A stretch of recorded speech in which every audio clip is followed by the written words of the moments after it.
Good morning students, how are you? Fine. Today we will do multiple choice questions of chapter number 3rd and chapter number 6th. So first of all we discuss the multiple choice questions of chapter number 3rd.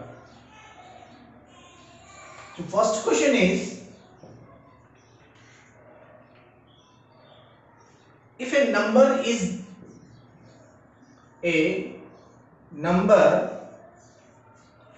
divisible by two co-prime numbers,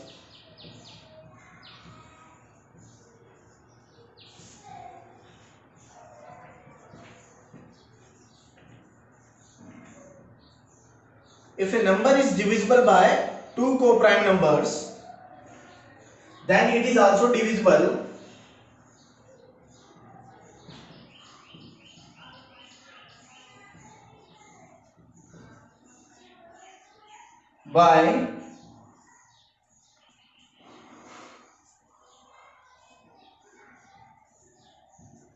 by their sum, by their difference, and by their product, and by their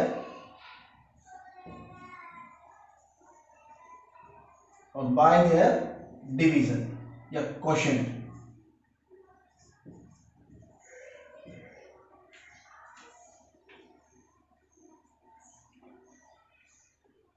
So come to the next one. So what is the right option among these? आपको याद रखना है जब what is the coprime number. Coprime number होते क्या है? जिनका HCF 1 हो, A और B. अगर इनमें कॉमन ओनली 1 है या जिनका HCF ओनली 1 है, वो आपस में क्या होते हैं? कोप्राइम. और इस केस में क्या होता है कि नंबर अगर if A number is divisible by, कोई नंबर है C, अगर वो if it is divisible by the two coprime number, यानी कि वो A से भी डिविजिबल है और B से भी डिविजिबल है, then it must also be divisible by their product also. So our right option should be third. Okay,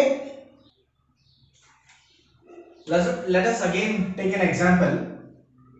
एक नंबर हमारे पास है 18. It is also divisible by 2 and it is also divisible by 3. एक number हमारे पास 18 है और वो दोनों नंबरों से डिविजिबल है. It is also divisible by 2 and also divisible by 3. Then 18 must also be divisible by 6. The product of these two number, 2 into 3 is equal to 6. So 18 जो नंबर होगा वो 6 से भी डिविजिबल होगा. Next question number 2. Which of the following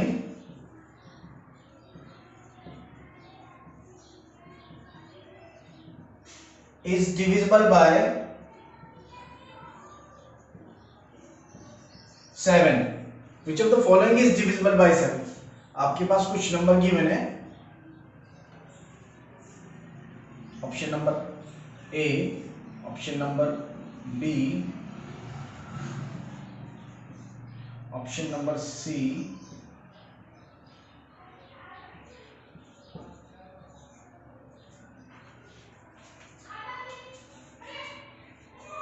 option number D.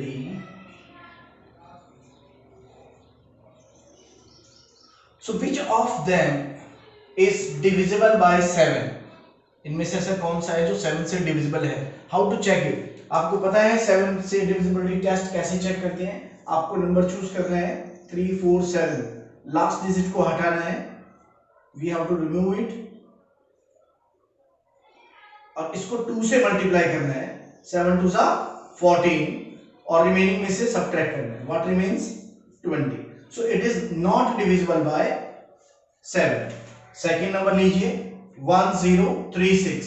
Last digit को हटाना है, उसके डबल करके उसको सबट्रैक्ट करना है रिमेनिंग डिजिट्स में से. हमने लास्ट डिजिट हटा दिया, इसको डबल किया, 6 2 सा 12. 12 को जो भी नंबर बच गए उसमें से सबट्रैक्ट कर दीजिए. सो 1 9. अगेन लास्ट डिजिट को हटा दीजिए, उसको डबल कर दीजिए, रिमेनिंग डिजिट्स में से सबट्रैक्ट कर दीजिए.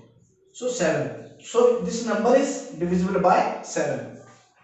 सो आपको ये प्रोसेस बार बार ट्राई करना है जब तक कि नंबर हमारे पास सिंगल डिजिट में ना आ जाए. तो आपको सिंगल डिजिट में आपके पास 7 आ जाएगा अगर ये 7 से डिविजिबल है तो, या फिर -7 आ जाएगा, सो या 0 आ जाएगा. It is easy to identify.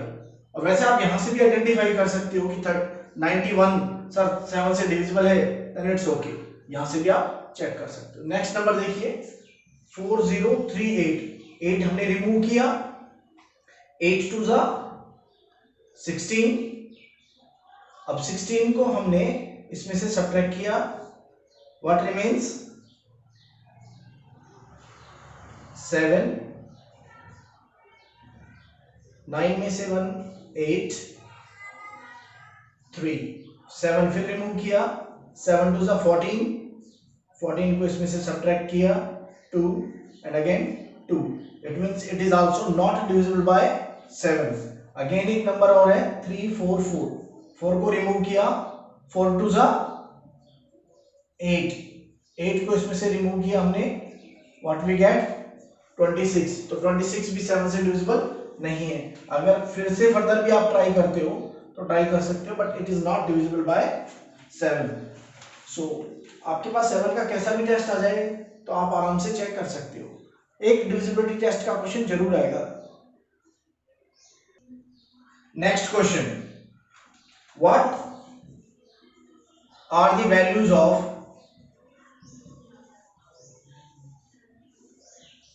x and y. हमारे पास एक डायग्राम गिवन है, उसमें x और y की वैल्यूज बताइए. जैसे 48 गिवन है यहाँ पर. 48 के दो फैक्टर्स हैं, 4 इंटू 12. 4 के दो फैक्टर्स हैं 2 इंटू 2. इसका एक फैक्टर 3, दूसरा हमें नहीं पता, यानी कि दिस इज x. फिर एक फैक्टर हमारे पास आ गया है 2. What is the another factor y. So आपको इन x और y की वैल्यूज हमें बतानी है. What are the values of the x and y. So इसको यूज कैसे करते हैं, कैसे फाइंड करते हैं. ऑप्शंस हमारे पास देख लीजिए. x की वैल्यू 2, y की वैल्यू 4. ऑप्शन बी x की वैल्यू 4, y की वैल्यू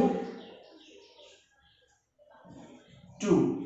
ऑप्शन सी x की वैल्यू 3, y की वैल्यू 4. ऑप्शन डी x की वैल्यू 4, y की वैल्यू 3. सो इनमें से कौन सा करेक्ट है. अब आप देखेंगे यहां से कि 3 4 जा 12. यहां 4 आना चाहिए.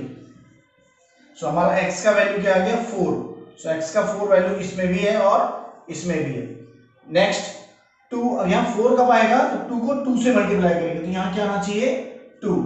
तो y की वैल्यू कितनी आ गई 2. So option B is correct. So आपको यहाँ फैक्टर वाले मेथड से इसको सॉल्व करना होगा. ठीक है. Now next one, question number 4. HCF of A, B. आपके पास कभी ऐसा आ जाए तो इसका मतलब है कि HCF of A and B multiply by LCM of A, B. किन्हीं भी दो नंबरों का HCF इनटू में LCM हो तो वो किसके इक्वल होता है. ऑप्शंस आपके पास हैं, A प्लस B के इक्वल होता है. ऑप्शन बी है A माइनस B के इक्वल होता है. ऑप्शन सी है A मल्टीप्लाई B के इक्वल होता है. ऑप्शन डी है A डिवाइड बाई B के इक्वल होता है. तो आप इनमें से कोई भी ऑप्शन चूज कर सकते हैं जो आपको ठीक लगे. तो इसका राइट ऑप्शन होगा A मल्टीप्लाई B. आपको पहले भी मैंने बताया था कि दो नंबरों का HCF इंटू LCM जो प्रोडक्ट होता है उन दो नंबरों के प्रोडक्ट के बराबर ही होता है. ठीक है. So always remember this point, ये आपके बहुत यूज आएगा. चलो नेक्स्ट क्वेश्चन देखते हैं. We have given a number 8 2, कोई भी डिजिट लेटर मान लीजिए A 4 3 9. एक नंबर है, is divisible by 9. Find A. Find A. A की वैल्यू फाइंड कीजिए। Clear? This is the given, a number is given and it is divisible by 9, the find the value of the a। अब इसके options आपके पास है, a की value 2 है, b की value 3 है, c की वैल्यू d और c की वैल्यू 4 और d की value 5। So what is the right answer?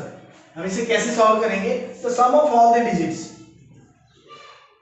sum of all the odd position digits and sum of all the even place digits, और जिनका डिफरेंस होगा वो या तो 11 से डिविजिबल होना चाहिए या 0 हो।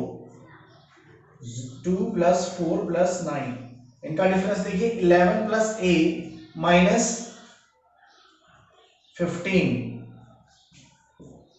so a - 4, what remains here? a - 4। तो या तो ये मिनिमम 0 हो या ये 11 से डिविजिबल यानी कि 11 का मल्टीपल हो, 11 का कुछ भी मल्टीपल हो। तो इसका मिनिमम वैल्यू देखा जाए तो मिनिमम वैल्यू में इसकी वैल्यू कितनी हो गई? So that it becomes 0। 0 बनने के लिए तो a की वैल्यू हो गई हमारे पास 4, और यहां पर है जो ऑप्शंस उनके हिसाब से 4 ही सही है। ठीक है, so answer will be 4। Next question number 6। in the question number 6, find the LCM of, आपसे पूछा जाए what is the LCM of, कोई भी दो नंबर दे सकते हैं आपके पास 16 और 20, तो इनका LCM कितना होगा? इसके ऑप्शन है आपके पास 48 है, B में 60 है, C में 80 है, D में 120 है। तो इनका ऑप्शन राइट ऑप्शन क्या होगा? How to find the LCM? कभी भी एलसीएम आ जाए सिंपल मेथड है, या तो आप उसका फैक्टर कर लीजिए या डिविजिबिलिटी टेस्ट से एलसीएम निकाल लीजिए।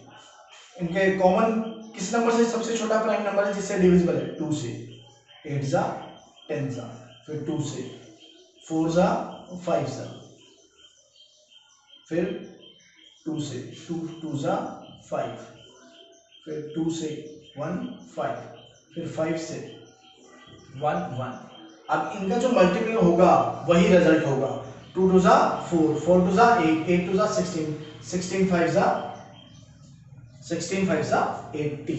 सो हमारा ऑप्शन क्या आया? Right answer is 80। Okay, next question. अब आपको दे सकते हैं कि find the HCF of any two number. Now find the HCF of 18 and 45। सो इनका HCF कैसे निकालेंगे? इनका HCF निकालने के लिए भी एक तो डिविजिबिलिटी वाला टेस्ट आपको याद होगा ये वाला, दूसरा है हमारे पास फैक्टर वाला मेथड। सो 18 का फैक्टर कर दीजिए या और 45 का फैक्टर कर दीजिए, जो आपको कॉमन मिलते हैं मिनिमम कॉमन उसको आप चूज कर लीजिए। सो इसके होंगे 2 × 3 × 3, 3 × 5 × 3 × 3 × 5। सो इनका कॉमन कितना आया? 3 3 जा 9। इसको ऑप्शंस मान लीजिए आपको गिवन है 3 6 9 and 18। So what is the right option? यहां से हमने देखा 9 ऑप्शन, यहां से डिवाइड करके देखते हैं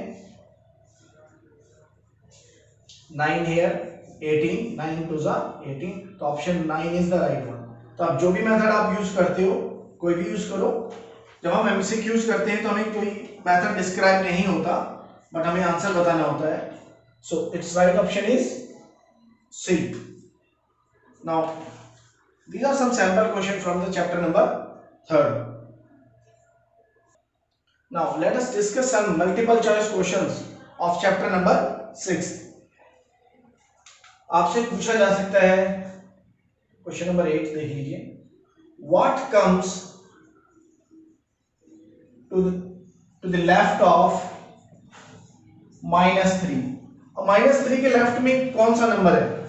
ऑप्शंस आपके पास है -4, -2, 0 एंड D में 3। सो what is in the left of? तो नंबर लाइन पर आप चूज कीजिए ये 0 है, -1 -2 -3 -4 -5, -3 यहां पर है। तो अगर आप देखेंगे तो -4 इसके लेफ्ट में -4 ही है। तो आपको चूज करने में इजीनेस रहेगी, आप उसे नंबर लाइन पर रिप्रेजेंट करके देख लीजिए। और क्वेश्चन किस तरह के आ सकते हैं, सपोज कीजिए क्वेश्चन नंबर 9 में आपको दो नंबर दे दिए गए हैं, -5 plus -6, -5 minus -6 is equal to what? So is equal to -11, b is equal to -1, c is equal to +11, d is equal to -+1। तो इसमें क्या ऑप्शन राइट होगा? तो इसे हमें सिंप्लीफाई करना होगा। कैसे सिंप्लीफाई करेंगे? यहाँ हमारे पास है नंबर -5, ये माइनस इंटू माइनस +6 यानी कि 1, आंसर कितना आ गया? 1। So option D is right. तो क्वेश्चन नंबर 10 देखते हैं। इस तरह के क्वेश्चन बहुत आएंगे आपके पास, ठीक है। -7, -8, -25। सो what is the value of this? इसको भी हमें सॉल्व करना हो तो इसकी वैल्यूज कितनी आएगी? ऑप्शंस हमारे पास आ गए, ए -40, बी 40, सी -10, डी 10। इस तरह के ऑप्शंस भी हमारे पास है। तो इनमें से राइट ऑप्शन क्या है? आप देखिए यहां से -8 और -7 एक जैसे साइन किए हैं तो 15, -15। इनका क्या होगा? माइनस माइनस +25, इन दोनों का साइन अलग, तो 25 - 15 10। जो साइन बड़ा, नंबर बड़ा होगा उसका साइन यूज करेंगे। तो यहाँ नंबर बड़ा है 25, तो +10। तो आंसर हमारे पास क्या आया? +10। और क्वेश्चन देखिए इसके जैसे, इसमें बहुत क्वेश्चन आपके बन जाते हैं। What is the additive inverse? What is the additive inverse?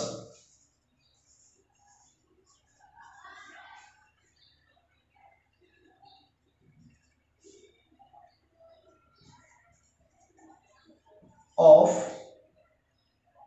2 का एडिटिव इनवर्स क्या होगा? a 1/2, b -2, c 0, d 1। तो इसका एडिटिव इनवर्स क्या होगा? एडिटिव इनवर्स क्या होता है? जिसमें अगर हम इस नंबर को ऐड करेंगे तो वी गेट 0, इसमें ऐड करने के बाद 0। तो आंसर क्या होना चाहिए भाई? 2 में क्या ऐड करें? -2 ऐड करें, तभी तो 0 बनेगा। So option B is right, ठीक है। तो इस तरह के क्वेश्चंस आपके पास बनेंगे।